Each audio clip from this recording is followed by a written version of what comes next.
안녕하세요. 저는 30대 중반인 여성입니다. 얼마 전 결혼을 준비하다가 홧김에 확 뒤집어 엎기도 했지요.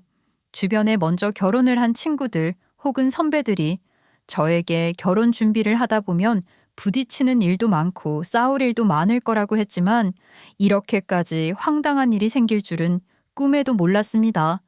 그 깊은 속에 숨겨진 뒷이야기를 몰랐더라면 어쩌면 저는 깜빡 속았을지도 모르겠어요. 수상함을 느끼고 저도 모르게 홀리듯이 뒷조사를 시작했고 진실을 직면하게 되었을 때 비로소 모든 연결고리를 끊고 탈출을 할 수 있었습니다. 사람의 마음을 가지고 이득을 취하려 했던 사람들에게 벗어나게 된 제 이야기, 지금부터 시작을 해보도록 하겠습니다. 어릴 적 저는 힘들게 자랐어요. 사람들은 겉모습만 보고는 상상도 못하겠지만 제 유년 시절은 결코 평범하지 않았답니다. 모든 사람들이 본인의 삶이 가장 고되고 역경 속에 자랐다고 생각하겠지만 저는 정말 환경 자체가 불우했습니다. 아버지는 도박 중독자셨고 엄마는 그런 아버지를 늘 안쓰럽게 여기셨어요. 제 이야기, 제 사정을 알게 된 사람들은 저를 보는 눈빛이 바뀌고 저에게 그런 사람을 왜 그냥 놔두었냐고 가족이라고 해서 꼭 함께 해야 할 필요가 없는 것 아니냐고 묻기도 했었죠. 저도 그 말에 당연히 동의를 합니다. 나를 낳아준 부모라고 나에게 짐이 되는 것이 당연한 부분은 아니니까요. 저는 늘 아버지와의 연을 끊고 싶었습니다. 엄마에게도 여러 번 이야기를 했었어요. 하지만 그럴 때마다 엄마는 초점이 없는 눈으로 저에게 말을 하셨죠. 네 아버지라고 처음부터 이랬었던 것은 아니야. 사람이 상처가 많아서 이렇게 바뀐 것뿐이지. 얘, 우리가 가족인데 품어야 하지 않겠니? 저는 엄마가 마음 아파하고 있다는 걸 잘 알면서 또 엄마도 아버지의 이런 모습이 후회스럽고 싫다고 느낀다는 걸 알면서도 겉으로 보여지는 모습에 사람들의 시선에 아버지를 포기할 수 없다고 말을 하는 것이 미련스럽게 여겨졌죠. 저는 엄마를 잘 이해할 수 없었어요. 엄마 말처럼 젊은 시절의 아버지는 굉장히 총명하고 능력 있는 분이셨다고 해요. 기술적인 감각이 뛰어나고 뭔가를 만들어내는데 큰 재능이 있었다고 들었어요. 실제로 아버지가 개발한 기술이 들어간 제품이 있었는데 어느 날 그걸 믿었던 친구가 가로채 가버렸다고 하더라고요. 친한 친구였대요. 말하자면 사업 파트너 같은 존재였던 그 사람이 아버지를 배신하고 아버지는 한순간에 모든 걸 잃게 되셨어요. 사람에게 받은 배신의 크기는 본인의 삶을 완전히 망가뜨려 버린 것입니다. 회사에서도 쫓겨나셨고 아버지가 할 수 있는 일은 더 이상 없었답니다. 그때부터였던 것 같아요. 아버지의 눈빛이 점점 흐려지고 무기력함 속에서 삶의 끝자락을 향해 서서히 걸어가기 시작하셨죠. 결국 아버지는 도박이라는 벼랑 끝으로 걸어 들어가셨어요. 엄마는 끝까지 그런 아버지를 믿었어요. 그래도 네 아버지는 일어설 수 있는 사람이야. 포기하면 안 돼. 우리가 포기하지 않는다고 해서 아빠가 제정신으로 돌아올 것 같아? 난 모르겠어.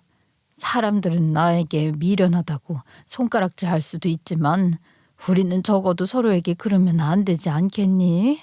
그렇게 말씀하실 때마다 저는 속으로 엄마가 미련하다는 생각을 했답니다. 현실을 외면하고 계신 것 같았거든요. 아버지에 대한 기억은 사실 많이 없어요. 어릴 때 좋은 기억도 분명 있었을 텐데 어느 순간부터 저는 아버지를 피하기 시작했고 그때부터 제 기억 속 아버지는 늘 술에 취해 있었고 담배 냄새와 게임 소리로 가득한 공간에서 살고 있었어요. 아버지는 점점 더 변해 가셨고 어느 날부턴가는 엄마에게 큰 소리로 윽박을 지르기도 하셨어요. 그럴 때마다 엄마는 아무 말도 하지 않으셨어요. 그저 고개를 숙인 채 묵묵히 일터로 향하셨죠. 아버지의 게임 자금을 벌기 위해 밤낮 없이 일하시는 엄마의 모습은 저에게 너무도 안타까운 풍경이었어요. 가끔은 엄마가 잠든 얼굴을 보며 속으로 다짐했어요. 절대 이런 삶을 반복하지 않을 거라고요. 그러던 어느 날 아버지가 결국 스스로 삶을 놓아버리는 선택을 하셨을 때 저는 솔직히 말해서 마음이 조금은 시원했어요. 제가 불효녀라고요? 예, 맞아요. 그런데 어쩌겠습니까? 우리 아버지의 그런 추악함과 폐악함만 보고 자란 제가 정말 속이 시원하다는 생각이 들었는데 어찌 숨기겠어요? 그런데 울고 있는 엄마의 모습은 도무지 이해가 가지 않았어요. 왜 저토록 슬퍼하실까? 그 사람은 우리를 그렇게 힘들게 했는데 말입니다. 저는 정말로 이해할 수 없었어요. 그 즈음 저는 중학교 2학년 15살이었습니다. 기억이 또렷해요. 어느 날 엄마와 함께 은행에 갔는데 그곳에서 충격적인 사실을 알게 되었죠. 아버지가 돌아가시기 전에 엄마 몰래 집을 담보로 대출을 받으셨다는 거예요. 그 사실은 집으로 날아온 빨간 등기봉투로 처음 알게 되었어요. 그날 엄마의 얼굴은 창백했고 손끝이 떨리고 있었어요. 정말 그 사람이 저 몰래 집으로 담보대출을 받았다고요? 그러면 우리는 어떻게 이럴 수가? 아버지는 끝까지 나쁜 놈이었습니다. 그렇게 저희는 집을 잃었고 이후로 고시원과 같은 쪽방에서 살아가게 되었어요. 추운 겨울, 난방도 제대로 되지 않는 방 안에서 엄마와 서로 등을 맞대며 잠을 청하던 기억이 아직도 생생해요. 그때부터였어요. 제 안에 어떤 결심이 단단하게 자리 잡기 시작한 것은요. 나는 반드시 내 집을 가질 거야. 다시는 이런 꼴로 살지 않을 거야. 그렇게 마음을 먹었답니다. 그 후로 저는 악착같이 공부했고 빠르게 사회에 나가 돈을 벌기 위해 노력했어요. 고등학교를 졸업하자마자 바로 취업했고 매달 벌어들이는 월급을 아껴 또 아꼈어요. 친구들이 외식하거나 여행을 갈 때 저는 조용히 집으로 돌아와 통장을 들여다보며 자랑스러워했어요. 처음에는 외롭기도 했지만 시간이 흐를수록 숫자가 쌓이는 걸 보며 묘한 안정감을 느꼈어요. 7년 동안 월세방을 전전하며 돈을 모았고 엄마가 조금씩 모아두신 적금까지 보태 작은 전셋집에 들어가게 되었어요. 그날 저희는 서로를 꼭 껴안았어요. 나는 그날 은행에서 대출 빚이 있다는 것을 알았을 때 2번 다시는 집을 구하지 못할 거라 생각했어. 근데 이제 우리도 우리 집 생겼다. 그치? 그래봐야 전세집인데 나중에는 진짜 우리 집, 우리 명의로 된 집 사자. 엄마와 저는 다짐했습니다. 저는 겉으로 보기엔 조용하고 차분한 사람처럼 보이지만 돈이나 재산에 관한 문제만큼은 누구보다도 날카로워졌죠. 그건 어린 시절부터 뼛속 깊이 배운 소유에 대한 본능 같은 거였어요. 누군가의 잘못된 선택 하나로 모든 것을 잃는다는 게 얼마나 끔찍한 일인지 몸으로 경험했으니까요. 이건 아주 나중의 일이고요. 제가 고등학교 시절에 얼마나 고생했었는지 이야기를 꺼내면 벌써부터 코가 시큰해집니다. 죽어라 아르바이트를 하고 돈 버는 것에 목숨을 걸어야 했죠. 돈이 없었으니까요.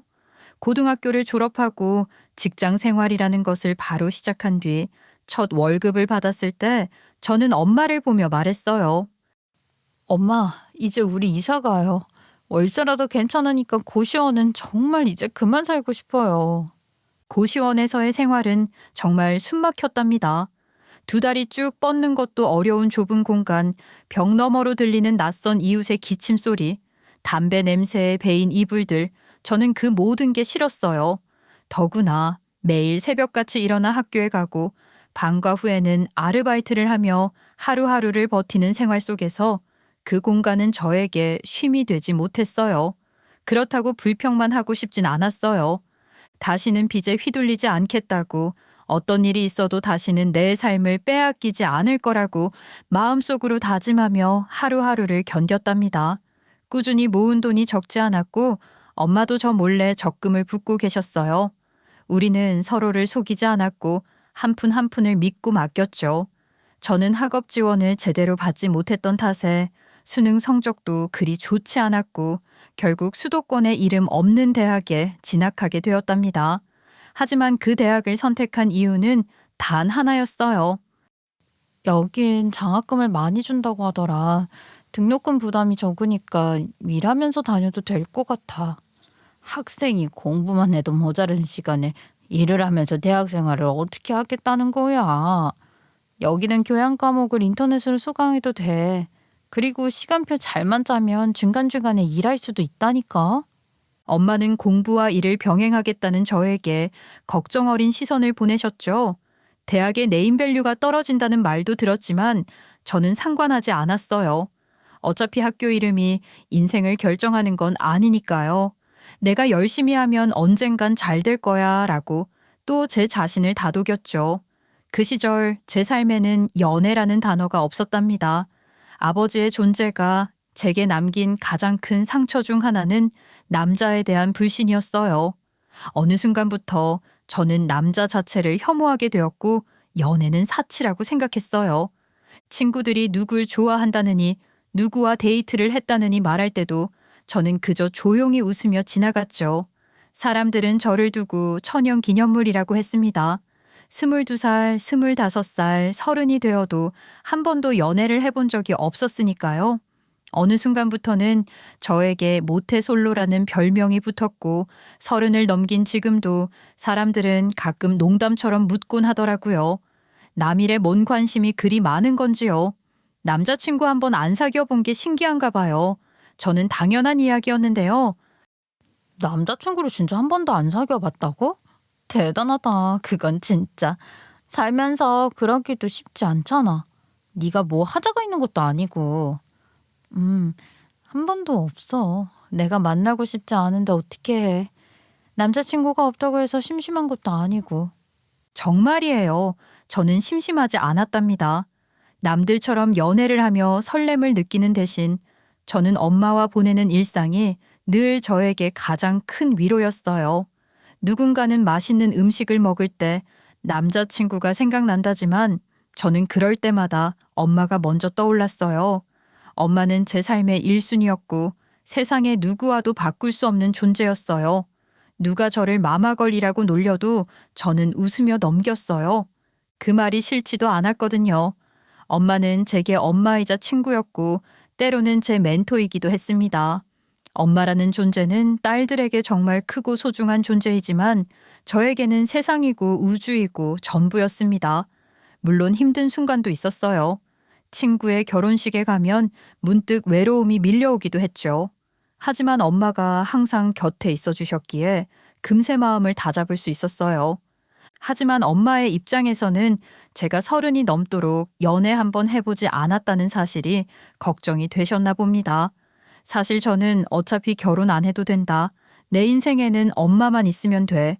라는 생각으로 살아왔기 때문에 연애에 대한 관심도 크게 없었고 그런 제 모습이 별로 이상하다고 생각하지 않았어요. 그런데 어느 날 엄마가 조심스럽게 물으시더라고요. 도연아, 소개팅 한번 나가볼래? 그냥 부담 없이 밥 한번 먹는 자리야.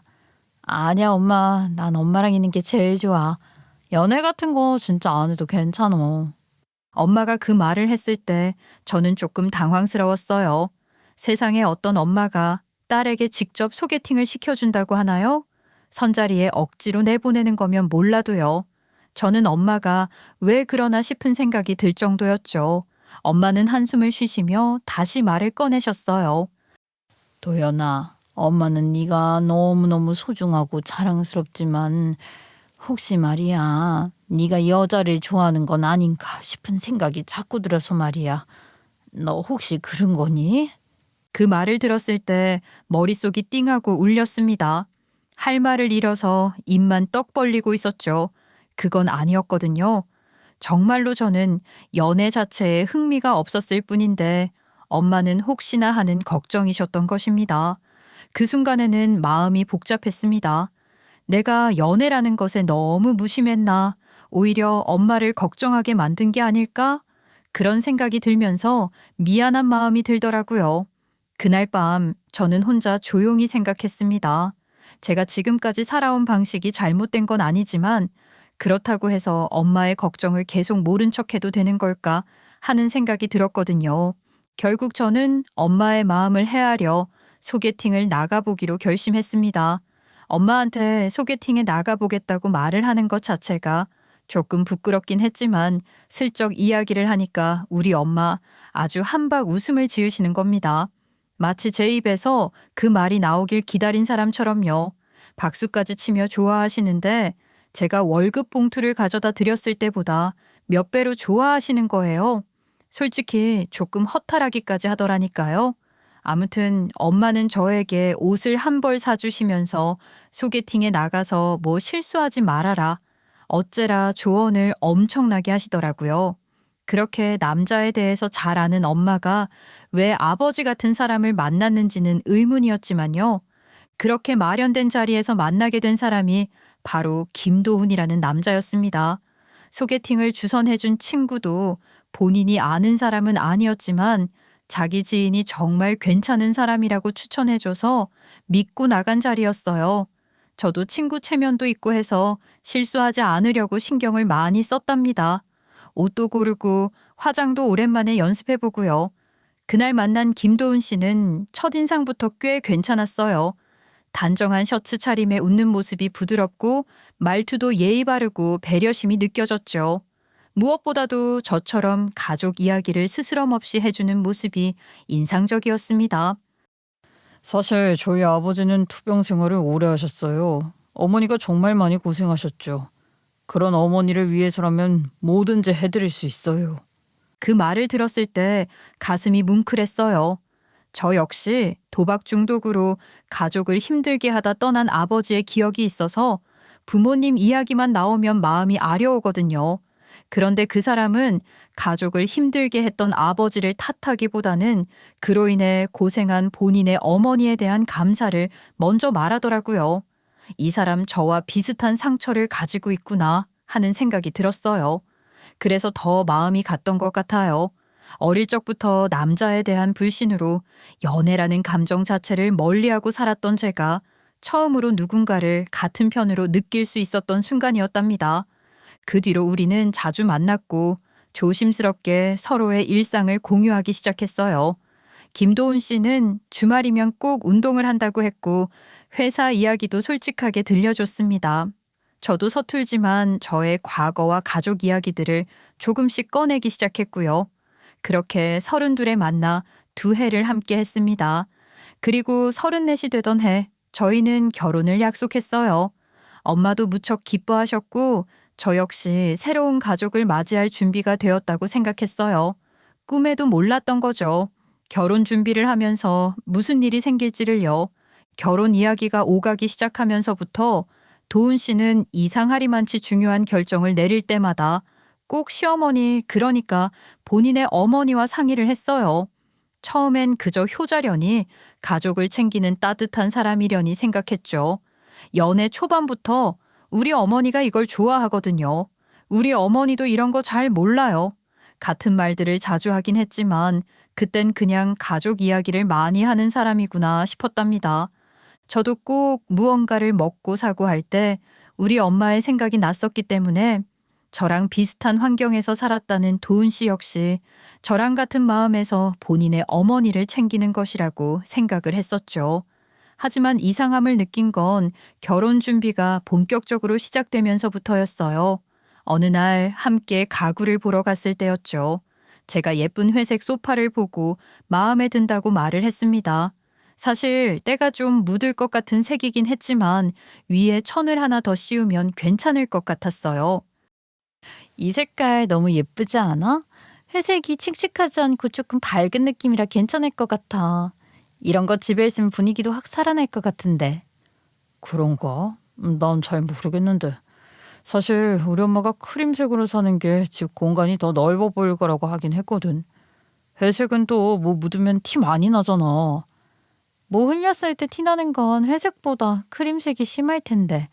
아이, 도훈 씨, 어머님이랑 같이 사는 것도 아닐 텐데 왜 뭐든 그렇게 어머님의 의견대로 하려고 해? 우리 집이잖아.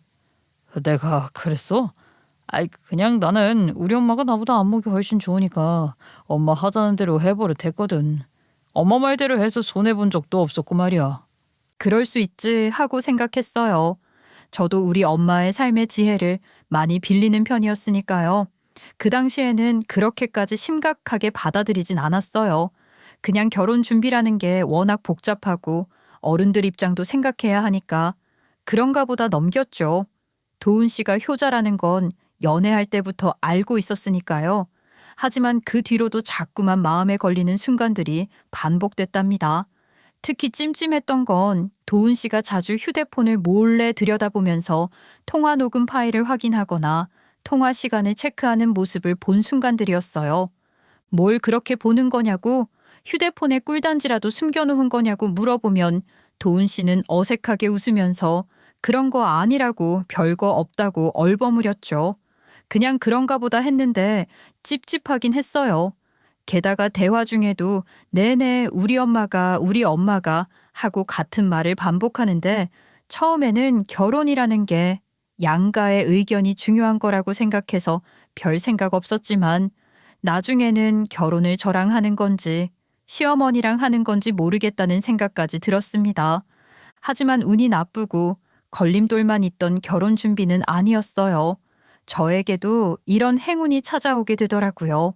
제가 34살이 되었을 때 결혼을 준비하며 운 좋게도 청약통장으로 아파트에 당첨이 됐어요.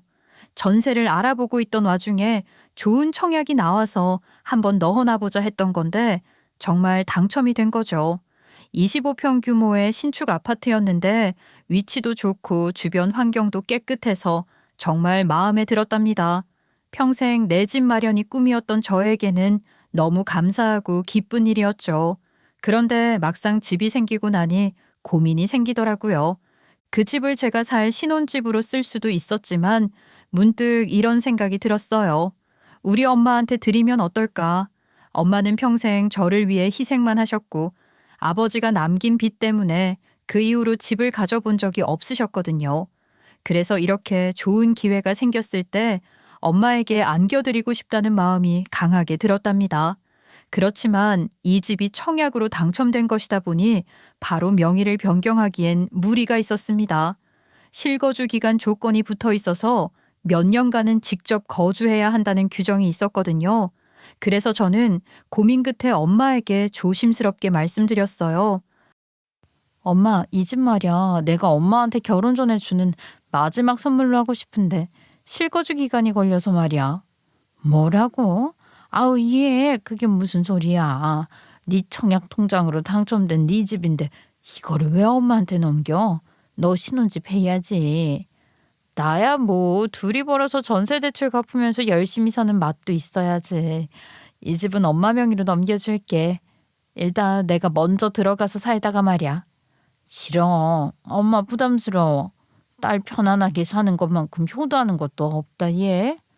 아, 왜 그래 진짜. 나도 엄마가 편하게 사는 게 소원이야. 이거 진짜 좋은 기회거든. 새로 지은 집이라 엄마가 살기도 좋고 교통편도 괜찮아. 나이 들어서 좋은 동네 살아야지. 엄마의 눈가는 빨갛게 물들었어요. 대견한 우리 딸 하고 눈빛으로 말을 하는 것 같았죠. 그 시선 하나로도 행복했습니다. 꼭 엄마의 명의로 집을 넘기겠다고 생각했죠. 처음에는 어쩔 수 없이 실거주 기간을 채우기 위해 신축집에 들어가 살기로 했고 신혼집은 다른 방향으로 알아보기로 했답니다. 사실 이런 결정까지 하게 된 것도 도훈 씨와의 관계에서 제 안의 작은 불안감이 자꾸 커졌기 때문이에요. 무언가 보이지 않는 선을 넘어오는 듯한 느낌이 계속 들었거든요.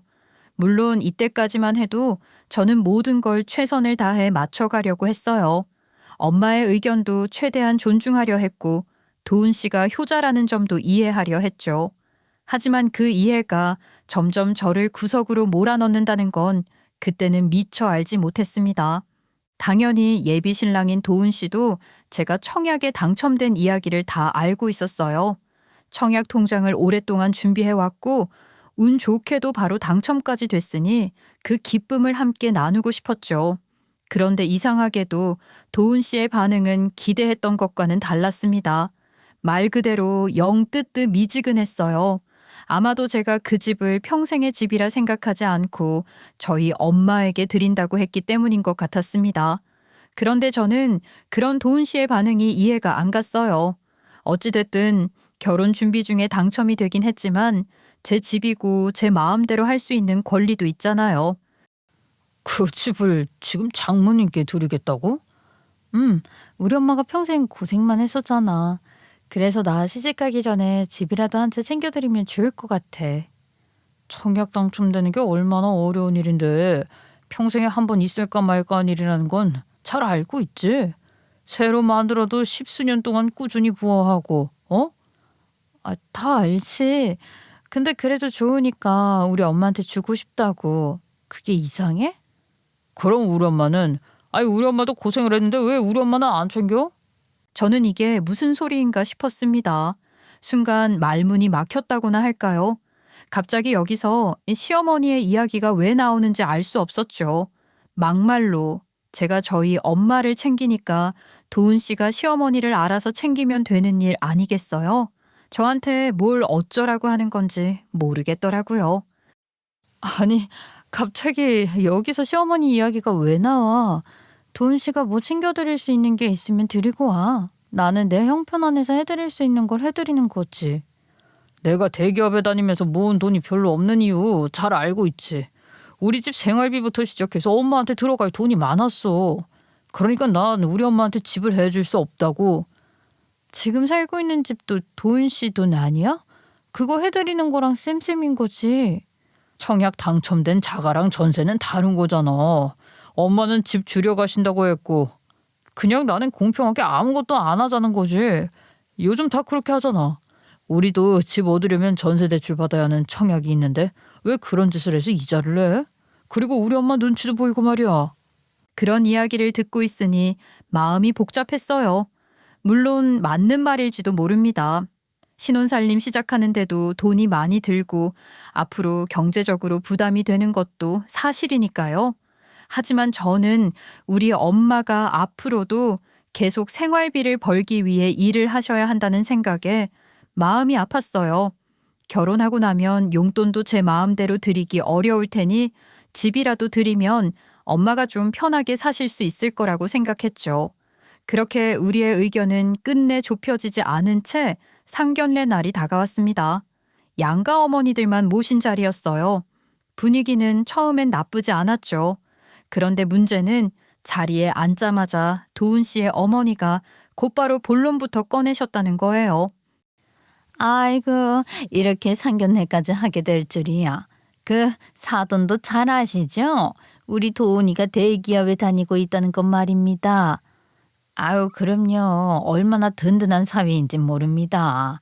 요즘은 대기업에 들어가는 것도 하늘의 별 따기라고 하던데요.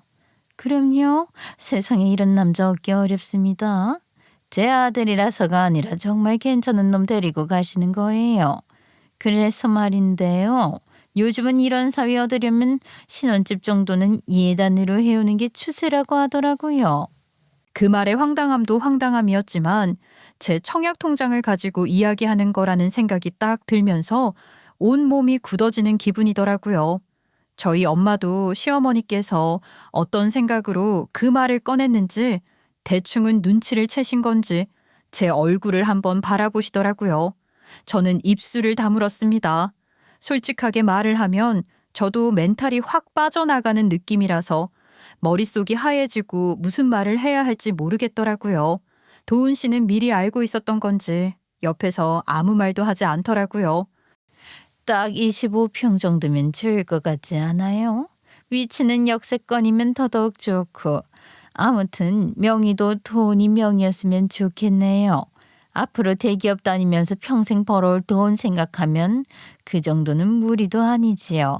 저도 그래야 흔쾌히 결혼 허락해주지 않겠어요? 아휴, 너무 갑작스럽게 들은 이야기라서요. 저희 아이와도 상의를 해봐야 할 것 같고요. 여기서 이야기하면 되는 거 아닌가요? 뭐 다른 건 필요 없습니다. 저희는 허례허식을 싫어해서요. 실속이 중요한 거죠. 제 청약 통장으로 당첨된 그 아파트 순간 억장이 무너졌어요. 내가 얼마나 고심 끝에 엄마에게 드리고 싶다고 결정했던 집인데 어떻게 그렇게 아무렇지도 않게 그걸 달라고 할 수 있는지 이해할 수가 없었답니다. 제 청약으로 당첨된 집이고 우리 엄마에게 쿨하게 주고 살아가려고 준비했던 집인데요. 그 자리에 앉아있던 내내 엄마가 당황해 어쩔 줄 몰라 하는 모습이 자꾸 눈에 밟혔어요. 그렇게까지 욕심 부릴 줄은 몰랐다고 차라리 더 솔직하게 이야기해줬으면 좋았을 텐데 도훈 씨 역시 그 옆에서 아무 말도 하지 않고 앉아 있는 걸 보고 있자니 그 사람의 본심도 알 것 같았습니다. 저는 정신을 다시 붙잡았습니다. 그리고 분명히 말씀드렸습니다.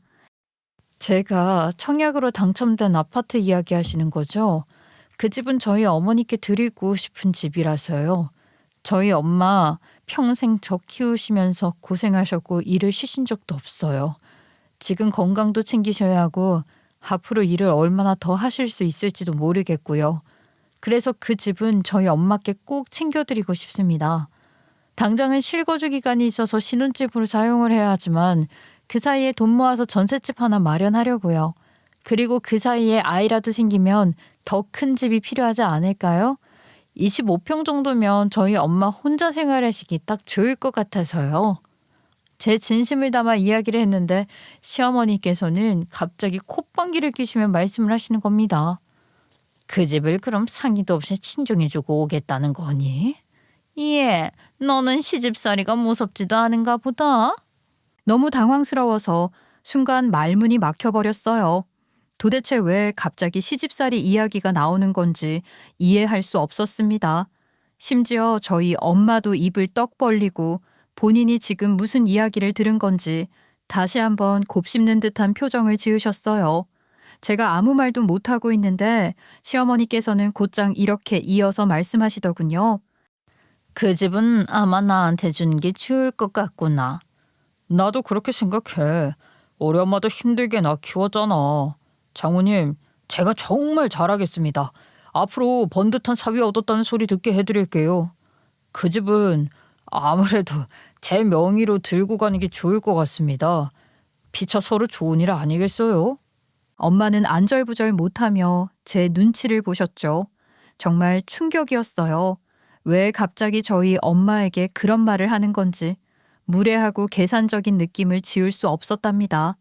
저는 화가 나기보다 너무나 마음이 무거워졌어요. 여태까지 결혼 준비를 하면서 그 어떤 티도 내지 않았던 그들이 갑자기 제 청약으로 당첨된 아파트를 욕심내는 모습에 큰 배신감을 느꼈답니다.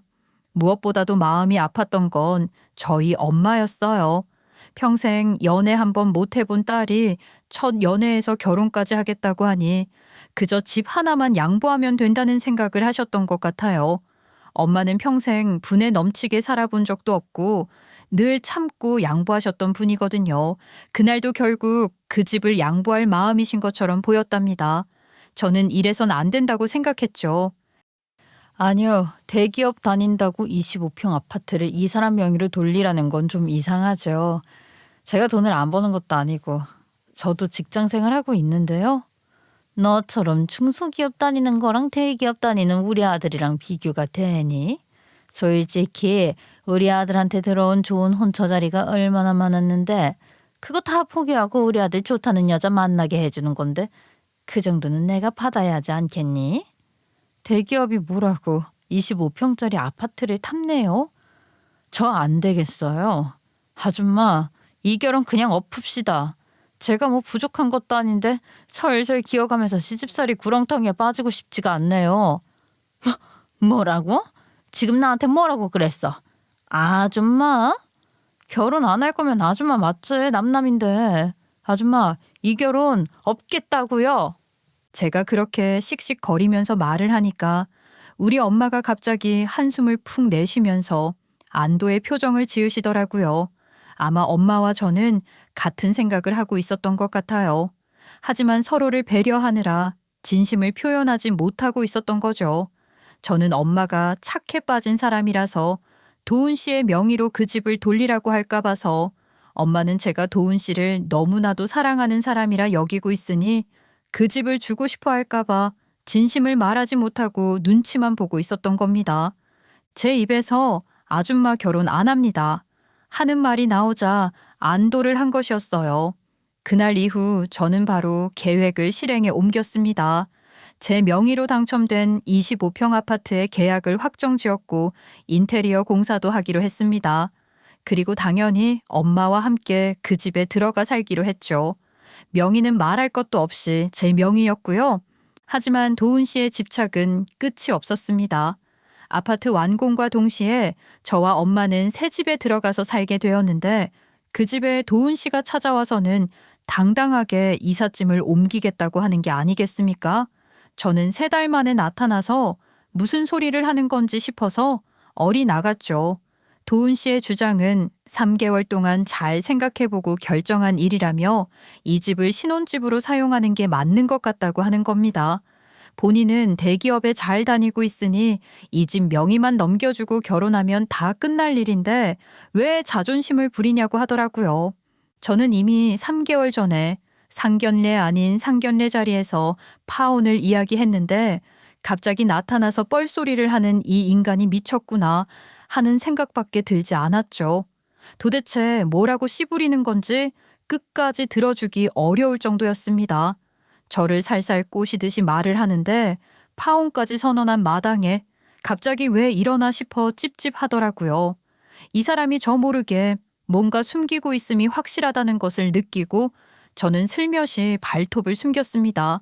그리고 흥신소를 고용했답니다. 예비 신랑의 뒷조사를 철저히 부탁했죠. 그리고 며칠 후 충격적인 진실을 알게 되었어요. 도대체 왜 그가 그토록 진명이에 집착했는지 그 이유를 알게 된 순간 저는 더는 후회하지 않았습니다. 저는 결국 도훈 씨의 과거를 샅샅이 조사하게 되었습니다. 다 끝난 마당에 무시를 하면 되지 이런 짓을 해야 하냐고 생각하시는 분들도 있겠지만 요즘 세상이 워낙 흉흉하잖아요. 저도 저 사람의 약점을 제대로 알고 있어야 당하지 않을 수 있다고 생각했습니다. 막말로 사랑하던 남자친구가 하루아침에 돌변해서 사건 사고를 일으키는 게 당연한 세상인데 파혼까지 한 마당에 저한테 무슨 해코지를 할지 모르는 것 아니겠습니까? 그리고 왜 저렇게 집에 집착을 하고 당연하게 집을 본인이 가지고 와야 한다고 주장을 하는지도 알고 싶었습니다. 제가 모르는 무언가가 있을 거라는 생각을 지울 수가 없었기 때문이었습니다. 처음엔 마음 한편으로 설마 하는 생각도 있었죠. 대기업에 다닌다는 사람이 설마 그런 일을 했겠어 싶었거든요. 하지만 제가 생각했던 설마는 틀리지 않더라고요. 도훈 씨는 언뜻 보기에는 성실하게 직장 생활을 하고 안정된 수입을 가지고 있는 사람처럼 보였지만 사실은 엄청난 빚을 지고 있었답니다. 그 사실을 흥신소를 통해 알게 되었을 때 저는 온몸의 피가 차갑게 식는 것 같은 느낌이 들었습니다. 더더욱 충격이었던 것은 도훈 씨는 이전에도 이런 방식으로 여자들에게 접근했던 사람이었어요. 대기업이라는 명함을 앞세워 자신을 포장한 다음 상대 여성에게 신뢰를 얻게 만들고는 재산이나 금전을 빼앗아가는 식이었죠. 정말 충격적이었어요. 저에게도 그렇게 접근한 것이 아닌가. 처음부터 그 집을 탐낸 이유가 단순한 욕심이 아니라 더 절박한 상황 때문이었다는 걸 그제야 이해하게 되었어요. 겉보기에 멀쩡했던 이 사람에게 이런 숨겨진 사실이 있었다는 것 자체가 소름 돋더라고요. 저랑 만난 시간이 있잖아요. 우리가 만난 지 3개월 만에 결혼을 하기로 약속을 했던 것도 아니고 분명히 서로 알아온 시간이 몇 년인데 어떻게 그동안 저에게 이 모든 사실을 숨길 수 있었던 건지 속에서 천불이 날 정도였습니다. 그 후로 도훈 씨는 저를 향한 태도를 바꾸기 시작했어요. 처음엔 저를 붙잡으려고 애쓰는 듯 보였지만 점차 말의 톤이 달라지더라고요. 협박에 가까운 말을 서슴지 않게 꺼내기 시작했어요. 오로지 그 집 하나 때문에요. 파혼까지 선언한 저에게 질척거리며 들러붙어서는 결혼을 해야 한다고 박박 우기는 겁니다. 솔직히 말해봐. 너 나한테 반했던 이유가 내가 대기업 다녀서였던 거 아니야? 다 알아. 진짜 여자들은 대부분 그러잖아. 대기업 다니는 돈 잘 버는 남자 하나 잡으려고 안 달랐던 거잖아. 내가 해준다니까? 대기업 다니는 남편 역할 해준다고. 그니까 그 집만 달라고 하는 건데 이게 뭐가 어려워? 무슨 그런 소리를 하고 그러니? 당황스러워. 파혼하자고 했잖아. 그 집 신혼집으로 안 쓰고 우리 엄마랑 나랑 살 거라고. 그러니까 포기하라고. 야, 너 당당하다. 내가 뭘 가지고 있는지 알면 말이 달라질 텐데. 뭘 가지고 있는데 니깎게 지금 뭐 나를 협박하는 거야? 이게 어떻게 협박이야? 서로 다시 잘해보자고 회의하는 거지. 우리가 연인이었던 시간이 하루 이틀이야? 그동안 너와 함께 찍은 사진이 한두 장인 줄 알아? 이런 거 다 인터넷에 뿌려도 되지? 남자 등 쳐먹고 파혼하자던 여자의 실체라고. 우리 둘이 은밀하게 나눈 대화부터 사진까지 전부 다 뿌려도 되는 거지? 사귀는 동안에 도훈 씨와 스킨십을 하면서 찍은 사진들을 인터넷에 올리겠다고 협박을 하기 시작하더라고요. 정말 소름이 돋았습니다. 제가 언제 그 사람에게 그런 짓을 한 적이 있었나요? 사랑한다고 믿고 있었던 사람에게서 그런 말을 듣게 되리라고는 상상도 못했어요. 그때 저는 깨달았답니다. 이대로 가만히 있으면 안 된다는 걸요. 저는 마음을 단단히 먹고 계획을 실행에 옮기기로 했어요. 감정적인 대응이 아니라 철저하게 법적으로 정당한 대응을 해야겠다고 마음먹었죠. 도훈 씨는 파혼 선언 이후에도 저를 괴롭혔습니다. 우리가 이미 끝났다고, 결혼 준비도 중단했다고 말했는데도 불구하고 혼자도 식장을 알아보고 예약금까지 걸고 온 거예요. 나중에는 저한테 위약금을 내놓으라며 돈을 요구하기까지 했답니다. 이게 다 네가 갑자기 결혼을 취소해서 그런 거야. 예약금 물어내. 책임져. 나는 분명히 예약을 하기 전에 파혼을 하자고 했어. 내가 파혼 얘기를 한 게 3개월 전인데 갑자기 혼자 예약해놓고 위약금을 내놓으라고? 당신 사기꾼이야?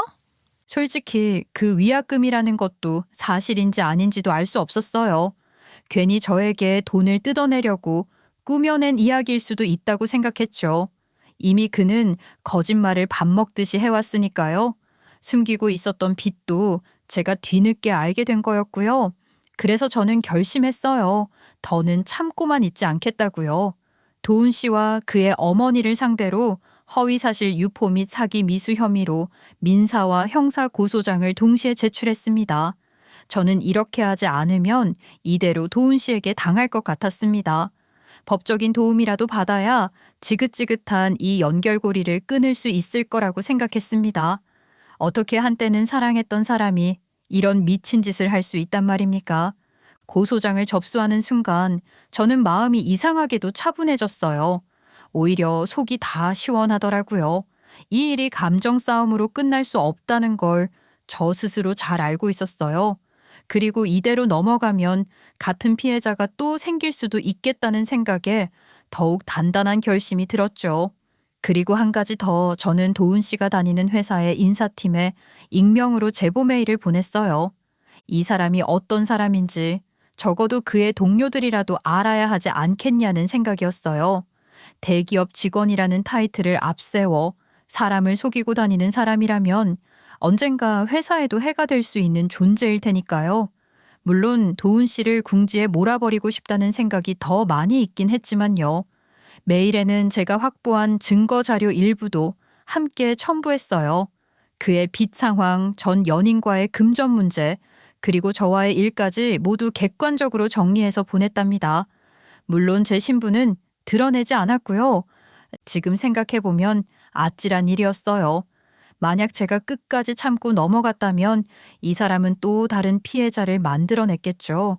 그리고 저는 제 인생에서 지워지지 않을 상처만 안고 살아가야 했을지도 몰라요. 저는 이제 더 이상 누구의 눈치도 보지 않기로 했어요. 제가 지켜야 할 사람은 저 자신이고 저희 엄마니까요.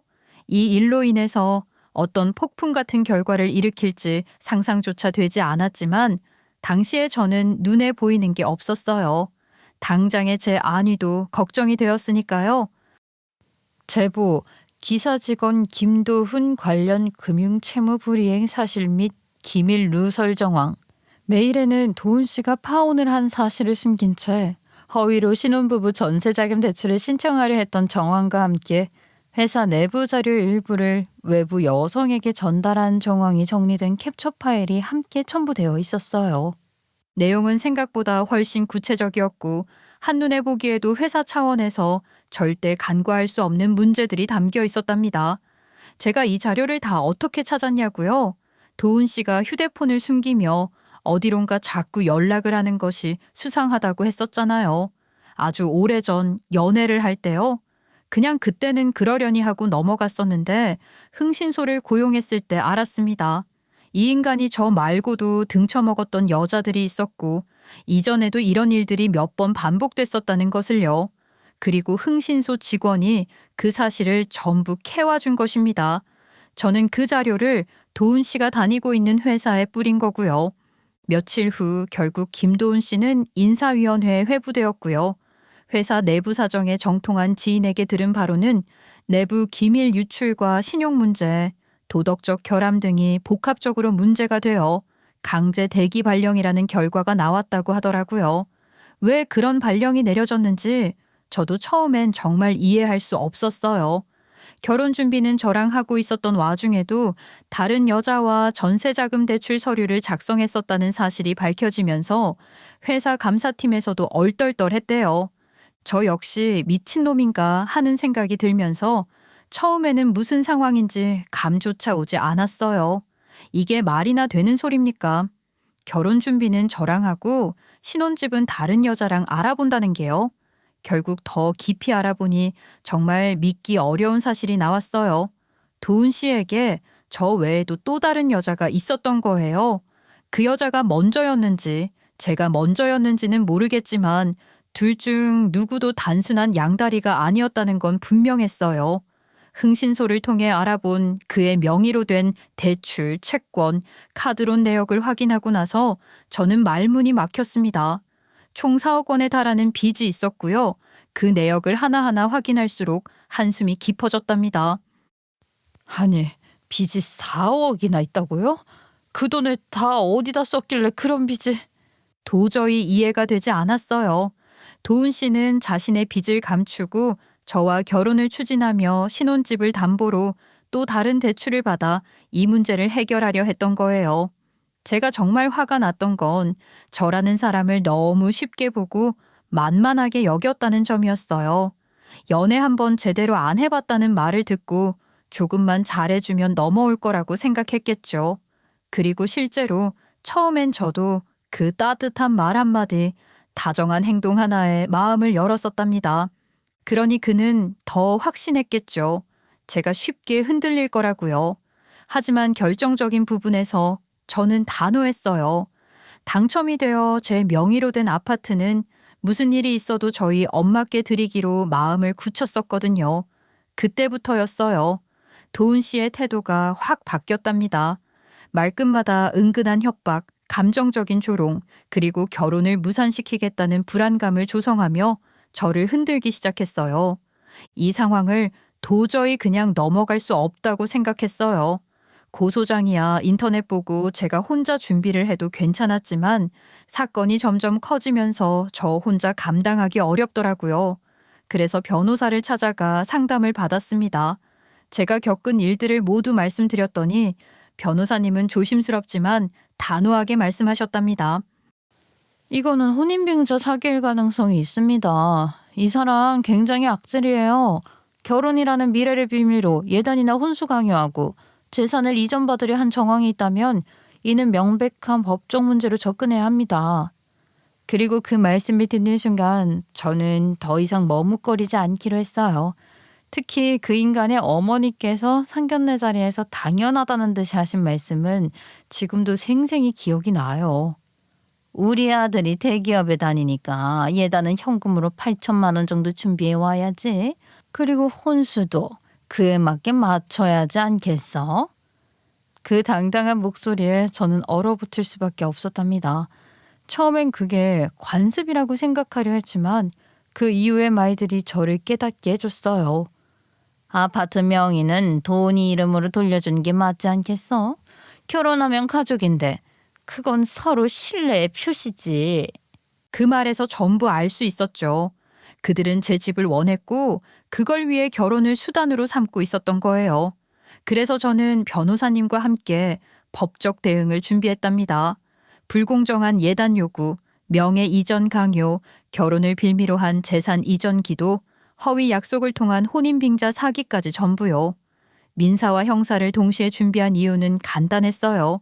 이건 단순한 감정 싸움이 아니라 저의 정당한 권리 행사였기 때문이었습니다. 저는 더 이상 조용히 피해자로 머물지 않기로 결심했답니다. 이제는 저 자신을 지키는데 집중할 때라는 걸 깨달았으니까요. 결국 모든 것이 한 번에 터지면서 대기업에서는 내부 감사를 진행하게 되었습니다. 저는 변호사를 통해 민사 형사 소송을 동시에 제기했고요. 그러자 예비 신랑이었던 도훈 씨는 뒤늦게 저를 찾아와 무릎까지 꿇으며 빌기 시작했어요. 하지만 제가 그렇게 쉽게 용서를 하고 고소를 취해야 할 사람이었으면 왜 그 시간과 마음을 들여가며 여기까지 왔겠어요? 야, 내가 당신은 너무 쉽게만 생각했나 봐. 이런 칼을 뒤에서 갈고 있을 줄은 꿈에도 몰랐네. 나 진짜 이번에 잡혀 들어가면 큰일 나. 소리 소문 없이 사라질 수도 있다고. 제발 한 번만 봐주면 안 되겠어? 내가 잘못했어. 진심이야. 앞으로 절대로 눈앞에 나타나지 않을게. 뭐가 진심이라는 건지 모르겠네. 다른 여자랑 신혼부부 전세 대출 준비해놓고 나랑 결혼식을 올리겠다고 한 네 마음이 진심이라는 거야? 정말 기가 막혔어요. 도훈 씨는 재산도 하나 없는 상태에서 어떻게든 신혼집 명의만 얻으려고 한 것 아니겠습니까? 결국 그 계획이 들통나면서 회사 내 징계와 인사이동이 동시에 내려졌고 소송까지 걸려 사기꾼이 되어버리기 직전이었지만요. 이 정도면 사회적 사망이라고 해도 과언이 아니에요. 그의 어머니, 즉 예비 시어머니도 사정이 다르지 않았어요. 동네에서 결혼으로 사기를 치려던 가족으로 소문이 쫙 퍼졌답니다. 특히 그분은 동네에서도 꽤나 유명하셨나 봐요. 나중에 들은 이야기인데 과거에 동네 주민들과 개를 하다가 갯돈을 몰래 챙기고 사라진 적이 있었다더군요. 그럴 사람이었던 것입니다. 무엇보다 충격적인 건 도훈 씨가 금융채무 불이행자라는 점이었습니다. 이건 평생을 따라다닐 꼬리표잖아요. 대출, 카드론, 채권까지 그의 이름으로 된 빚만 4억 원이 넘었다는 게 충격이었습니다. 어떻게 그런 인생을 살면서도 결혼이란 걸 하려고 했는지 대단하죠. 그런데요, 소송이 진행되는 중에 더 웃긴 일이 벌어졌어요. 제가 협박당했던 내용들, 그리고 결혼을 빌미로 재산을 탐낸 정황을 정리하면서 제출하던 와중에 다른 피해자 2명이 추가로 드러난 거예요. 말 그대로 입이 떡 벌어졌죠. 그 여성분들 역시 연애 중에 돈을 빌려줬다가 돌려받지 못했고 심지어는 다정하게 찍은 사진을 이용해 협박을 당했다는 증언까지 했답니다. 그분들이 보내준 문자 캡처, 통화 녹취, 사진들까지 전부 정리해서 제출했어요. 그러자 변호사님이 그러시더라고요. 이 정도면은 진짜 조직적인 사기입니다. 피해자 단톡방을 만들어서 공동 소송을 진행하는 것도 고려해 보시죠. 그래서 저는 피해자들과 함께 단톡방을 만들었어요. 그 안에서 각자의 사연을 나누고 필요한 자료들을 공유하며 추가 소송을 준비했답니다. 놀랍게도 도훈 씨는 그제야 모든 피해자들에게 진심 어린 사과를 하겠다고 했어요. 그런데 그 사과가 진심이었을까요? 정말 죄송합니다. 제 인생이 무너지고 있어요. 다시는 안 그럴게요. 하지만 다른 피해 여성분들이 쉽게 용서를 할 리가 없었죠. 짧게는 몇 개월, 길게는 몇 년 동안 돈을 못 받고 감정적으로도 큰 상처를 받으신 분들이었으니까요. 그분들 중 한 분이 그러셨어요. 돈만 잃은 게 아니라 제 자존감이 무너졌어요. 그게 더 힘들었어요. 사람들이 나에게 손가락질하는 것 같아서 차마 피해 사실을 드러내지도 못했어요. 복수하고 싶었는데 이런 인간을 함께 끌어내려야죠. 우리가 얼마나 무시당했는지 똑똑히 보여줘야 해요. 저는 그저 제 가족 하나 지키려고 그렇게 살아왔어요. 엄마에게 드리려고 아껴둔 집을 이런 남자가 어떻게든 자기 명의로 만들겠다고 협박까지 했던 일이니까요. 용서할 수 없었답니다. 결국 도훈 씨는 민사, 형사, 그리고 공동소송까지 줄줄이 엮이며 벌을 받게 됐고 저는 마음속 깊이 남성에 대한 불신이 생기게 되었어요. 30 중반에 이런 일을 겪고 나니 이제 엄마도 더 이상 저에게 결혼하라는 잔소리는 안 하시더라고요. 아유, 차라리 잘 됐다 우리 딸. 그런 놈이랑 결혼했으면 네 인생까지 망했을 거야. 엄마의 그 한마디가 고맙고 뭉클했어요. 그리고요, 도훈 씨가 왜 그렇게까지 빚을 지게 되었는지 아세요? 인터넷 불법 사행성 게임, 쉽게 말해 도박 때문이었대요. 그 얘기를 들으니 돌아가신 아버지 생각이 났어요. 저희 아버지도 도박으로 고생하셨던 분이셨잖아요. 고작 도박 때문이냐 생각하시는 분들이 있을지도 모르겠지만 그게 그렇게 위험하다는 것을 다들 아셨으면 좋겠습니다. 도박이라는 단어에 저희 엄마 정말 폭삭 주저 앉아버리시더라고요. 그 인간이랑 결혼이라도 했어 봐라. 내 딸도 내 꼴 났을 거 아니니. 아이고, 하늘이 도운 거다. 하늘이 도운 거야. 나도 그렇게 생각해. 그 인간 감옥 갈 거야 아마. 등쳐먹은 사람들이 한둘이 아니라서. 그러면 우리도 이제 마음 좀 편해지겠지? 저는 일부러 엄마를 보고 초연하게 웃었어요. 제가 그렇게 해야 엄마도 더 마음을 편하게 먹을 것 같아서요. 정말 짧은 시간, 아니 어쩌면 짧지 않은 시간 동안 많은 일이 일어나면서 제 속이 완전히 뒤집혔었지만 이제는 그 인간이 재판을 받고 절규하는 모습을 끝으로 마음 정리도 잘 되어가고 있는 중입니다. 엄마와 함께 시간 보내며 앞으로의 제 인생을 어떻게 꾸며나갈지 고민을 해봐야 할 것 같아요. 결혼 생각은 완전히 접혔습니다. 저 혼자 독거노인으로 살아도 괜찮겠죠? 여러분들의 좋은 응원 기대하며 사연을 마치겠습니다. 감사합니다.